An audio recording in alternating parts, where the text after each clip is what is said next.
गायत्री महामंत्र एक बार मेरे साथ दोहराएं। ओम भूर्भुवः स्वः तत्सवितुर्वरेण्यं भर्गो देवस्य धीमहि धियो यो नः प्रचोदयात्। मनुष्य के जीवन में अगर सबसे अधिक संवेदनशील कोई चीज है तो वो उसका मस्तिष्क है। मैं पहले एक बात बता देना चाहता हूं। आज दूसरा चरण जिससे अचेतन को जगाया जा सकता है, आज उसका कहिए समापन हो रहा है। कल से तीसरा चरण चलेगा। मैं ये कह रहा हूं, मैंने सबसे संवेदनशील अगर कोई चीज आपके पास है तो वह आपका मस्तिष्क है।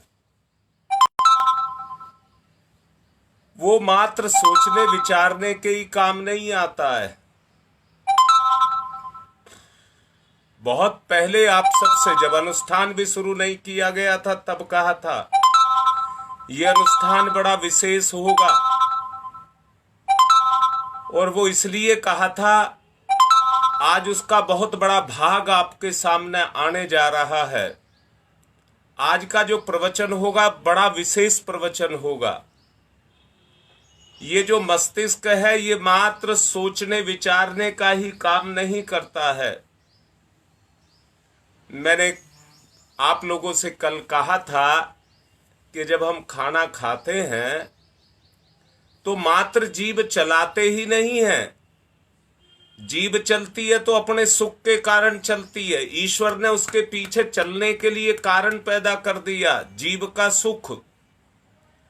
परंतु वो चलती है तो सुख के कारण लार छोड़ती है, सुख के कारण लार छोड़ती है। जो छोड़ी गई लार आपके पाचन तंत्र के लिए या कहिए आपके स्वास्थ्य के लिए बहुत उपयोगी है। अब मैं भी आपसे कह रहा हूं, जो सोचने विचारने का काम है वही केवल मस्तिष्क से नहीं होता है, बल्कि उसमें उत्पन्न होने वाली विद्युत संपूर्ण शरीर के रोम रोम में, जर्रे जर्रे में जाकर के बहती है। अचेतन मस्तिष्क से संबंधित असंख्य तार, नसनाड़ियां उसके साथ जुड़े हुए रहते हैं, वो उनका संचालन करती है। प्रत्येक घटक उसी से क्रियाशील होता है, उसी से क्रियाशील होता है। मैं ये कहूंगा, हमारे साथ कई परिजन ऐसे भी हैं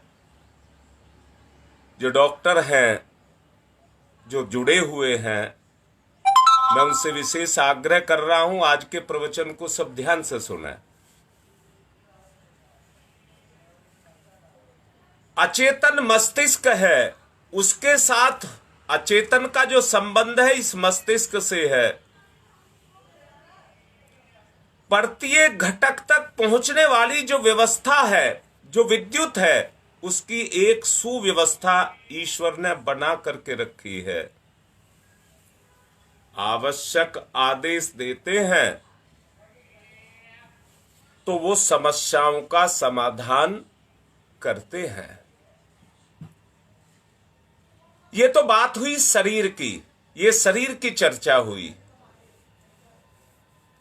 इसके अतिरिक्त सचेतन भाग द्वारा जो पिछले दिनों आपको बताया गया, वो विभिन्न आवश्यकताओं की पूर्ति के लिए मन और बुद्धि के द्वारा निर्णय किए जाते हैं, और उनकी पूर्ति के लिए सचेतन योजना बनाता है, सचेतन योजना बनाता है। और उसको क्रियान्वित करने का उत्तरदायित्व तो अपने ऊपर लेता है। सचेतन की बात कह रहा हूं। इसे प्रखर होने पर ही मनुष्य प्रतिभावान बनता है और अनेक तरह की सफलताओं को अर्जित करता है। बाह्य मस्तिष्क का स्तर मंद होने पर व्यक्ति मूर्ख कहलाता है और उसका चिंतन भी अटपटा होता है। जीवन के हर क्षेत्र को आपका मस्तिष्क प्रभावित करता है। उसके स्तर के अनुरूप शारीरिक स्वास्थ्य में उतार चढ़ाव आते हैं। निचोड़ की बात सुन लेना। उसी के परिणाम स्वरूप आपके स्वास्थ्य में उतार चढ़ाव आते हैं। मनोविकार स्वास्थ्य को गिराने और व्यक्तित्व को अटपटा बनाने का प्रधान कारण होता है।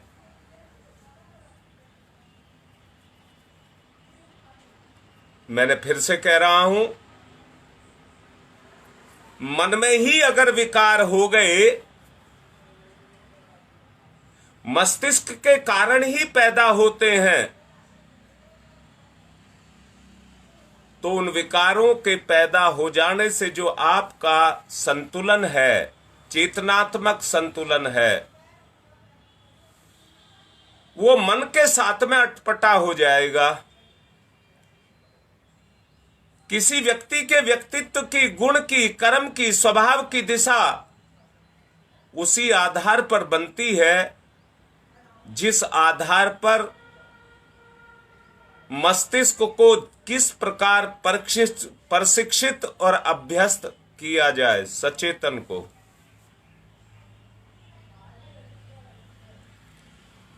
यो कोई व्यक्ति आकांक्षाओं के अनुरूप अपने मनोबल को विकसित कर सकता है। कोई भी व्यक्ति कर सकता है। उसके अनुसार साधन जुटा सकता है और उस दिशा में सहायक सिद्ध होने वाले व्यक्तियों को उनके साथ संपर्क बना करके उस दिशा में अपने आप को बढ़ा सकता है। परंतु अपवाद रूपी ऐसा होता है, साथी, सहयोगी, कुटुंबी जिस मार्ग पर चलते हैं, सब कोई उसी का अनुकरण करने लग जाते हैं। हमारा भी अपना एक परिवार है। सत्संग के माध्यम से हम सब एक दूसरे के साथ जुड़े हुए हैं और जुड़े हुए सत्संग के कारण, जुड़े हुए होने के कारण हम में कहीं ना कहीं एकात्मकता है। मैं यहां एक बात और कहूंगा, सत्संग के साथ में स्वाध्याय भी जुड़ा है। सत्संग के साथ में स्वाध्याय भी जुड़ा है, जो आपको आपके स्तर का ज्ञान कराता है, जो आपको आपके स्तर का ज्ञान कराता है। यदि उन्नतशील बनना है तो जो उन्नतशील तथ्य हैं वो आपके जीवन में छुपे हुए हैं। विवेकपूर्ण तथ्य, विवेकपूर्ण तथ्य इस मस्तिष्क की प्रखरता के कारण जब उनको अपनाया जाता है और उनको क्रियाशील किया जाता है, तो जो हमारी बिगड़ी हुई स्थिति है वो बदलने लग जाती है। मैंने कहा, फिर दोबारा से समझिए, रोग, शोक, कलह, कष्ट, दुख, ये जितने भी हैं, ये सब इसी कारण है। अगर इस कारण में हमारे में सुधार आ जाए तो सब कुछ बदलता हुआ चला जाए। मैंने अभी कहा, संवेदनशील मस्तिष्क उसी ढांचे में ढलने लगता है जैसे वातावरण से वो प्रभावित होता है। मैंने भी अभी कहा था, इस सत्संग के कारण ही हम सब लोग आपस में जुड़े हुए हैं। एक वातावरण बनता है जो सबको अपने में बांधता है। प्रकृति भी ऋतुओं के साथ में बंधी है, मनुष्य भी व्यय के अनुसार यानी कि अपने उम्र के अनुसार इस दुनिया से बंधा हुआ है। व्यय के अनुसार उसमें परिवर्तन आते हैं। बच्चा बड़ा अल्लड़ मासूम होता है, परंतु जैसे ही उसका कारण शरीर जगता है तो उसकी आंतरिक क्षमताएं भी जगने लग जाती हैं, और उन आंतरिक क्षमताओं के जगने के कारण वो गुण जो अल्लड़पन में नहीं जगे थे वो जगने लग जाते हैं। एक तरफ व्यक्ति में गंभीरता आती है उन गुणों के जगने से, दूसरी तरफ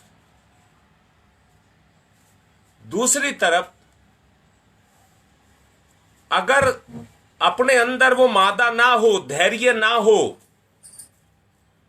तो पतन का रास्ता भी खुल जाता है। किसके रूप में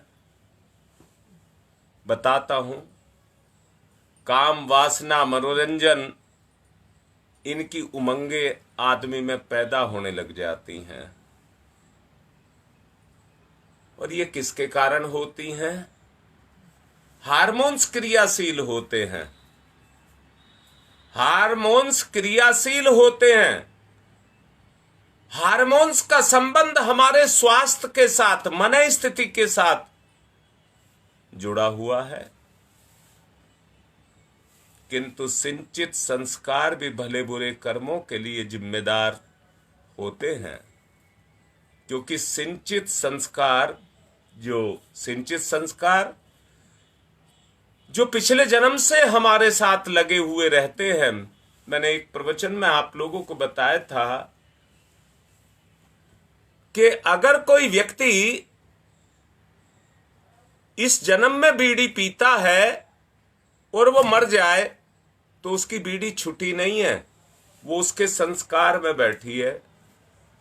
अगला जन्म जो वो जब भी इंसान का लेगा, समय आने पर उसका संस्कार अपने आप जग जाएगा। ऐसे ही हमारे पूर्व जन्म के संस्कार भी हमारे कर्म के उत्तरदायी होते हैं। मैंने अभी कहा, काम, वासना और मनोरंजन की उमंगे हमारे अंदर पैदा होने लग जाती हैं, परंतु इनका संबंध भी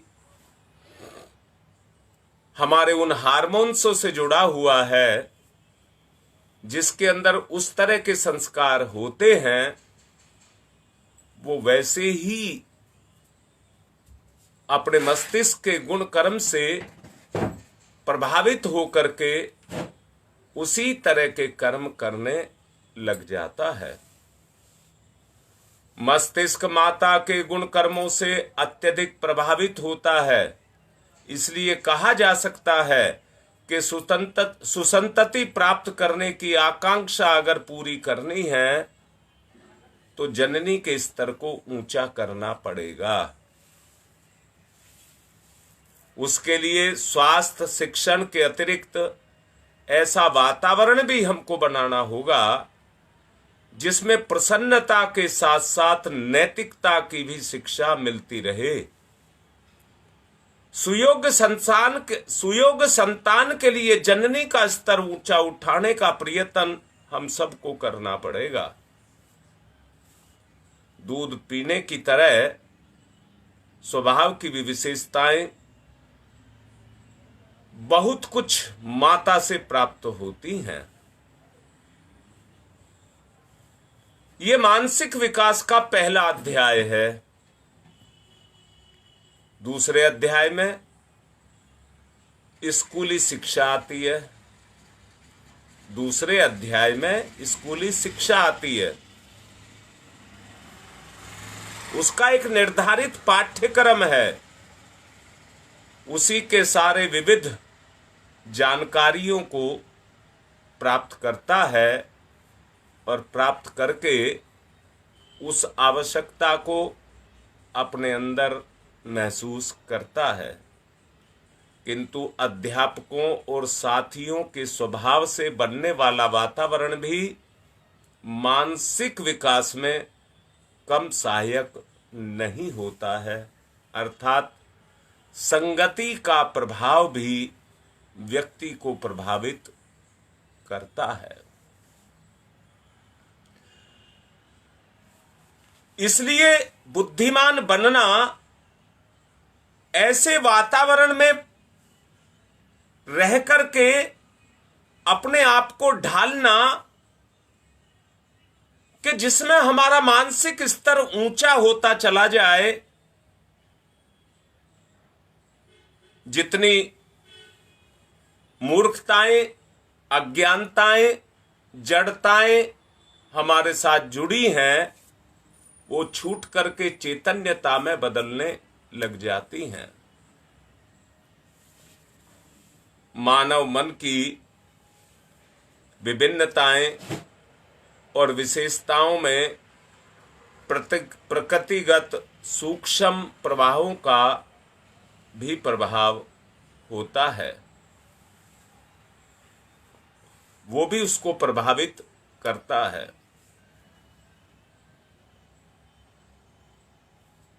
हर मस्तिष्क की अपनी एक संरचना है।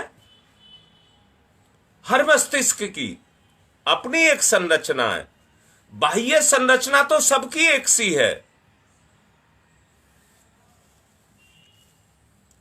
परंतु उसके अंदर जो न्यूरॉन्स घटक हैं वो उनके आकार प्रकार में बड़ा अंतर होता है। जिस प्रकार से हाथ की हथेली की लकीरें आपस में नहीं मिलती है, पोर्वों पर जो अंकन रेखाओं का है वो नहीं मिलता है, उसी प्रकार मस्तिष्कीय न्यूरॉन, जीव कोश तथा विद्युत कंपनों में भी भिन्नता रहती है। मस्तिष्क में दो ग्रंथियां होती हैं। जो प्रधान ग्रंथियां हैं वो दो होती हैं।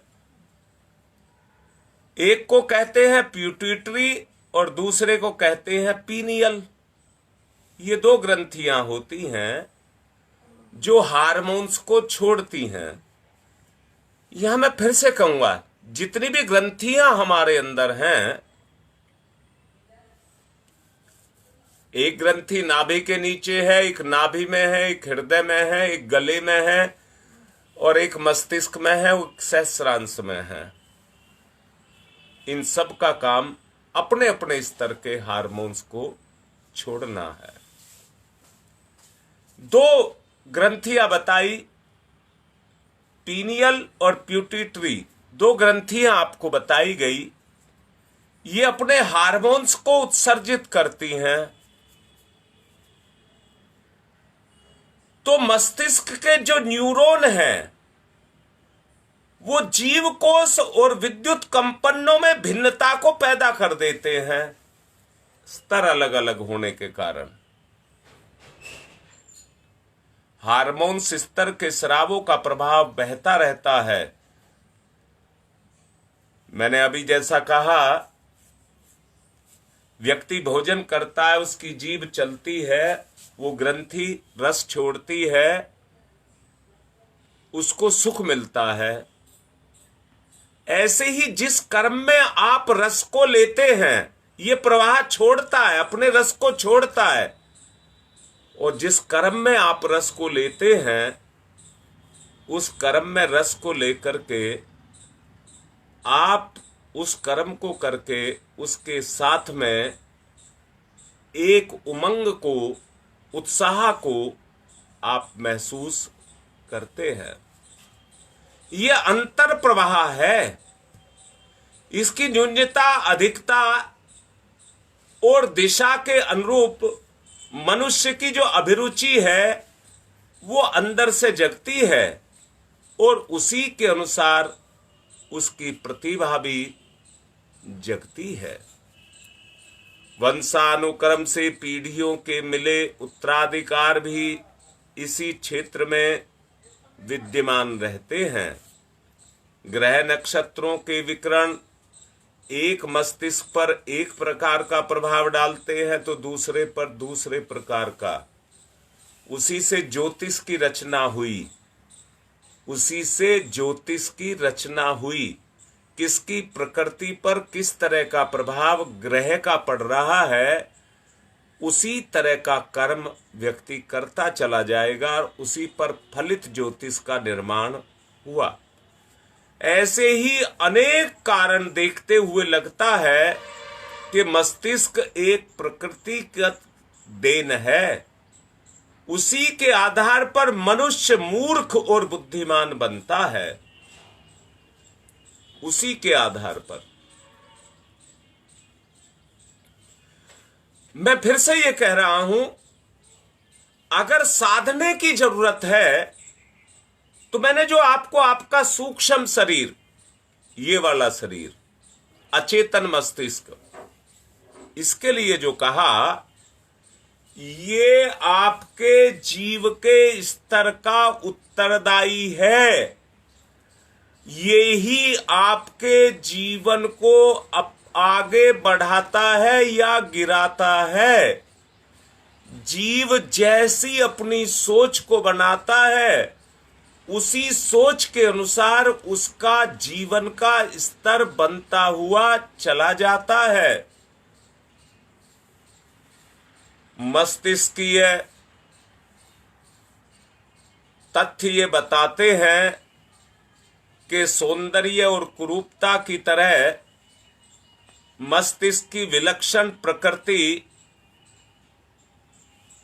जो उसके अंदर कारण होते हैं, वो बहुत सारे जन्मजात होते हैं। जन्मजात से मतलब है जो उसके पिछले संस्कार हैं जीव के, वो आपके इस जीवन को जो वर्तमान में चल रहा है उसको प्रभावित और प्रकाशित करते हैं।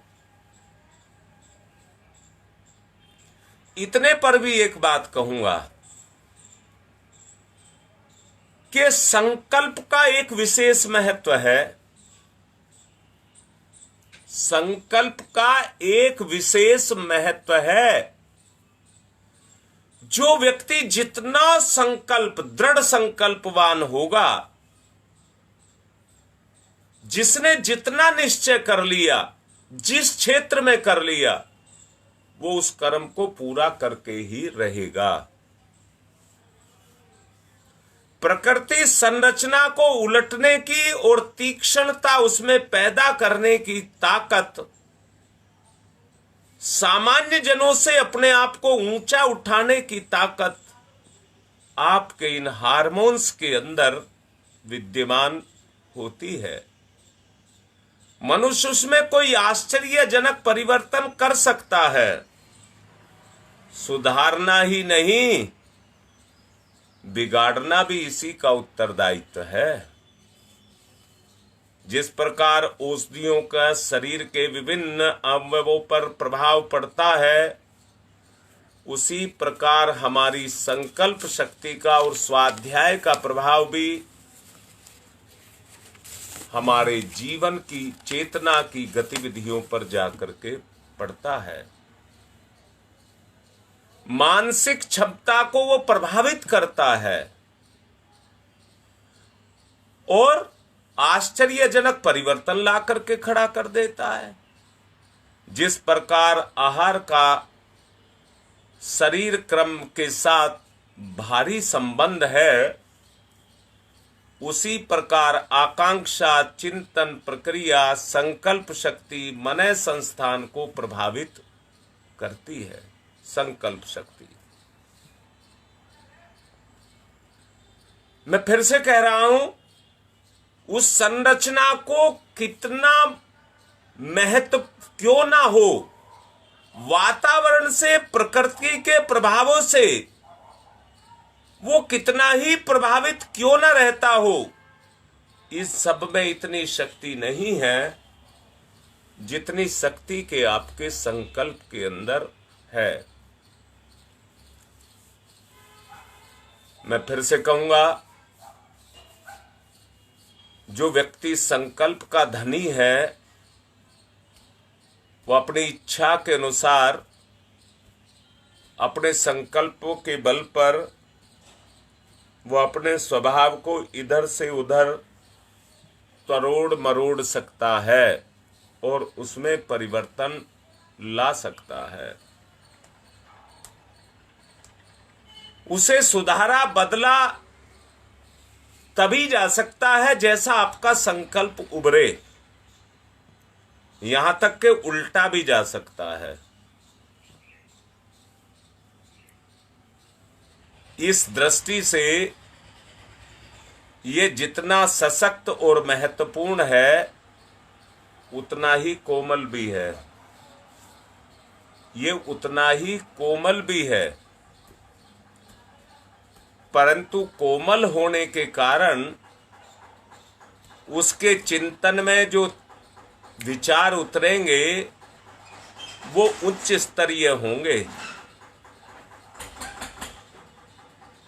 जब अभ्यास के द्वारा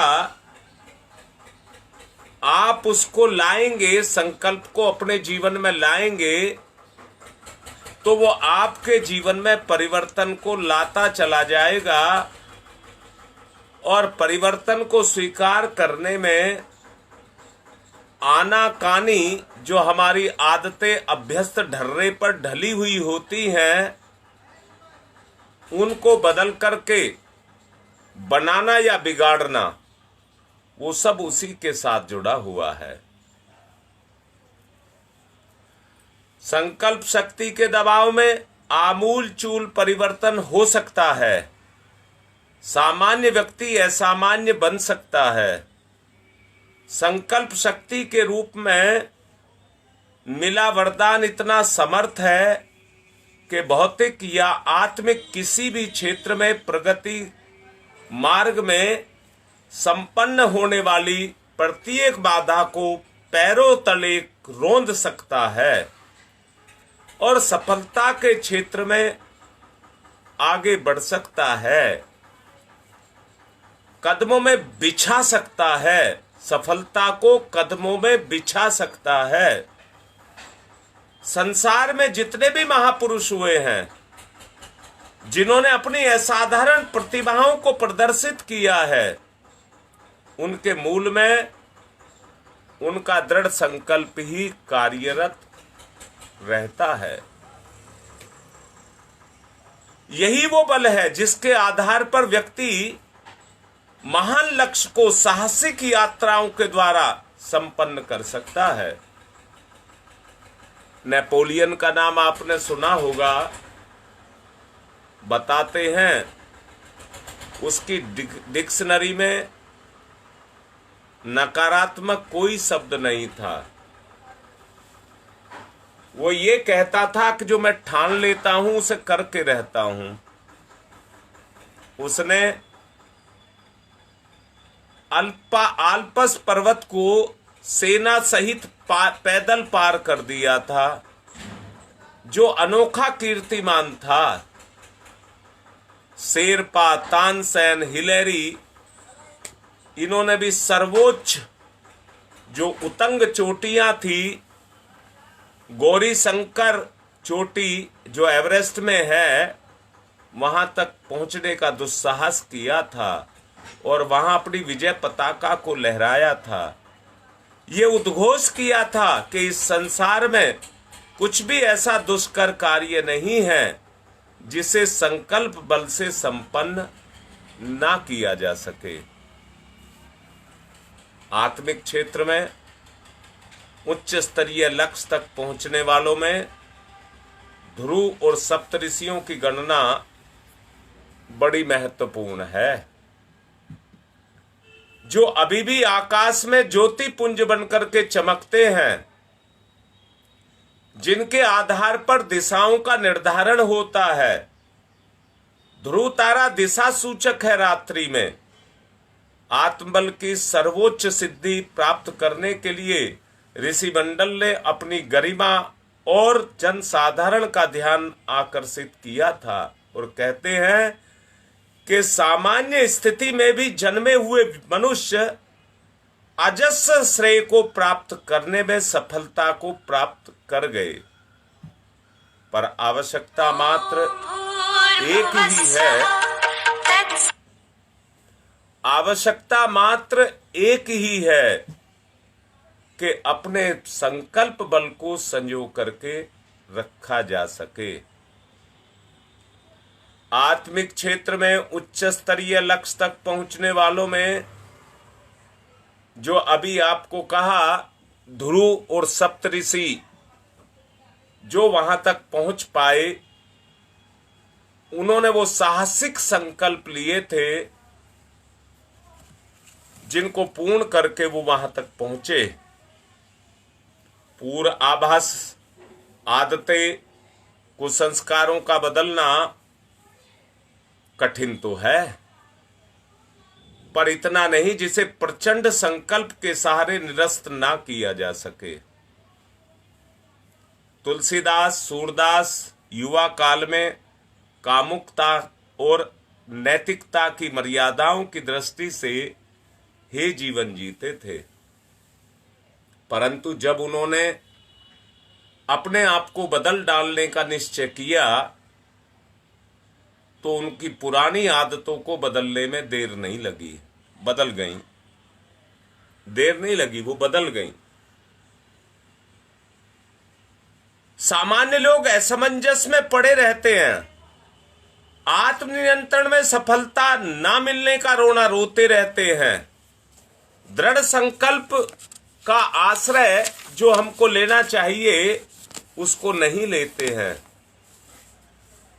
मनस्वी के लिए कुछ भी असंभव नहीं है। ऐसे उदाहरण हमारे शास्त्रों में हैं। वाल्मीकि और उंगलीमाल जैसे डाकू संत बन गए। किसी समय का महान क्रूर राजा अशोक बाद में अशोक महान बन गया। वासना के दलदल में पड़ी हुई अम्रपाली बदली तो बौद्ध की महान परिचारिका बन गई। आंतरिक परिवर्तन से ही परम साध्वी कहलाई और ऋषियों से श्रद्धा के साथ सराही गई। अजामिल, सदन जैसे अगणित व्यक्तियों के समय समय पर ऐसे आंतरिक परिवर्तन हुए जिनके आधार पर वो महान कहलाए। असफलताएं सिर्फ ये सिद्ध करती हैं कि सफलता के लिए जितनी तत्परता बरती जानी थी, जितने मनोयोग से काम को किया जाना था, उतना इस्तेमाल नहीं किया गया। उसी के कारण असफलता मिली। यदि दूने उत्साह के साथ हम फिर से काम करना शुरू कर दें तो सफलता जरूर मिलेगी। अब्राहम लिंकन 17 बार चुनाव हारे थे, फिर भी अपना साहस नहीं छोड़ा। अंततः 18वीं बार जीत करके राष्ट्रपति बने। कठिनाइयों के साथ पग पग पर संघर्ष करने और आगे बढ़ते हुए हमें उस श्रद्धा पात्रता को विकसित करना है जिसमें जन्म से मिली हुई कोई गरीबी, घाटा, कोई बुराई आपका सामना ना कर सके। व्रतशील अपने संकल्पों के प्रति दृढ़ रहते हैं और हर हालत में उसे पूरा करते हैं। भीष्म ने आजीवन ब्रह्मचारी रहने का व्रत लिया था और उसे पूरा करके दिखाया। गिरता शरीर नहीं है, मन गिरता है। मनोबल ऊंचा रहे तो मानसिक दुर्बलताओं की दाल नहीं गलती है। पशुवृत्तियां भी सिर पर चढ़ करके नहीं बोलती हैं, साहस ही नहीं करती हैं। भागीरथ का गंगा अवतरण इसी का उदाहरण है। उन्होंने प्रचंड तप किया गंगा को धरती पर उतारने के लिए, और वो पूरा हुआ। जगतगुरु शंकराचार्य की आरंभिक परिस्थितियां ऐसी नहीं थी जिनमें उनके द्वारा किसी बड़े काम को हाथ में लिया जा सके और उससे कोई आशा अपेक्षा की जा सके, किंतु उन्होंने प्रचंड प्रतिभा का उपयोग करके किसी महान उद्देश्य को पूर्ण करने का निश्चय किया और उसको करके दिखाया। कोलंबस अपनी नाव लेकर के पानी में उतरा था, समुद्र में उतरा था भारत की खोज के लिए। साथ ही साथ छोड़ते चले गए, परंतु कोलंबस ने अपनी यात्रा को नहीं छोड़ा, बराबर चलता रहा। ये प्रचंड संकल्प शक्ति की परिणति है जो अंधी, गूंगी, बहरी, किसी भी स्थिति में कोई व्यक्ति क्यों ना हो, उस स्थिति से उबार करके जो अंधे काम न कर सकते हैं वो आंख वाले भी नहीं कर सकते, परंतु वो सब निर्भर करता है आपकी संकल्प शक्ति के ऊपर। मैं आत्मिक निवेदन के साथ कह रहा हूं, अगर इस स्थिति को, कौन सी स्थिति, जो ज्ञान की स्थिति है, अचेतन मस्तिष्क की स्थिति है, अगर आपने उसको उभार लिया तो कुछ भी करने की क्षमताएं आपके अंदर प्रस्फुटित होने लग जाएंगी। साथ में लगे हुए आपके संस्कार उसमें काम करने लग जाएंगे और उस कामों को करते हुए आप अपने जीवन के क्षेत्र में ऊंचे उठते हुए चले जाएंगे। रुकावटें और कोई नहीं है, हमारी कमजोरियां ही रुकावटें हैं। हमारा संकल्प ही शक्ति है जो इनको मिटा सकता है और आपको आगे बढ़ा सकता है। मैं तो आप लोगों से यही प्रार्थना करूंगा कि अपने अचेतन मस्तिष्क को खूब मजबूत बनाएं। इसी के साथ आज की बात को पूर्ण कर रहा हूं। ओम शांति ही शांति ही शांति।